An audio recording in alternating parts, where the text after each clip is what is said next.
Hey hi guys, நான் உங்கள் சிவா. இன்றைக்கான வீடியோ என்ன பார்க்க போகிறேன்னா, ஒரு செடியை ரிக்கவரி பண்ண போகிறோம். ஓகேங்களா காய்ஸ், அதாவது காப்பாற்ற போகிறேன். என்னடா செடியை காப்பாற்ற போறியா? ஆமாம், அந்த செடி வந்துங்க எங்கள் பாத்ரூம் பக்கத்தில் வளர்ந்துருக்கு. சுற்றி காங்கிரீட்டு தான் அங்கே போட்டிருக்கோம். 3/4 இன்ச்சு கல் அங்கே வச்சு காங்கிரீட் போட்டிருக்கோம். இருந்துமே அந்த செடி வளர்ந்துருக்கு காய்ஸ். அது என்ன செடின்னு பாருங்கள், மாதுளம்பழ செடி. சின்ன வயசில் ரொம்ப பிடிச்ச பழம் இது. சின்ன வயசில் விதையெல்லாம் போட்டிருக்கேன், பட் அது வளராது. இப்போ பாருங்கள் எந்த பராமரிப்பான வளர்ந்துருக்கு. இதுக்கு உரம் வாங்கலான்னு நான் உரம் வாங்க கிளம்பிட்டேன் காய்ஸ். உரம் வாங்கிட்டு வந்ததுக்கப்புறம் அந்த செடியை மாற்றி வைக்கலாம். ஓகேங்களா, வாங்கிட்டு வந்தாச்சுங்க உரம்.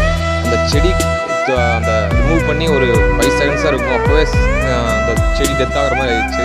ஸோ கொஞ்சம் உரத்தை போட்டு தண்ணி ஊற்றி வைக்கலாம், அப்போ தான் கொஞ்சம் நல்லா ஃப்ரெஷ்ஷாக இருக்கும்ன்ட்டு அதுவும் பண்ணியாச்சு காய்ஸ். ஸோ அந்த செடி கொஞ்சம் சேஃபாக இருக்கும். இந்த செடிக்கான பாட்டுன்னு ரெடி பண்ணலாம் காய்ஸ். ரெடி பண்ணக்கப்புறம் அந்த செடி தீக்குள்ளே வச்சிடலாம். அது வரைக்கும் இதுலேயே கொஞ்சம் உரத்துலேயே நல்லா இருக்கட்டும், அப்போ தான் நல்லா இருக்கும் செடி. இல்லைன்னா செத்து போகிற மாதிரி தான் இருக்குது. அடிக்கிற வெளியே நாமளும் சொல்கிற இருக்குமான்னு தெரியல. இந்த செடி எப்படி இருக்கும் காய்ஸ்? செடி விடுங்க, நாம் வாங்க அந்த பூத்தொட்டி ரெடி பண்ணலாம். வாங்க காய்ஸ்.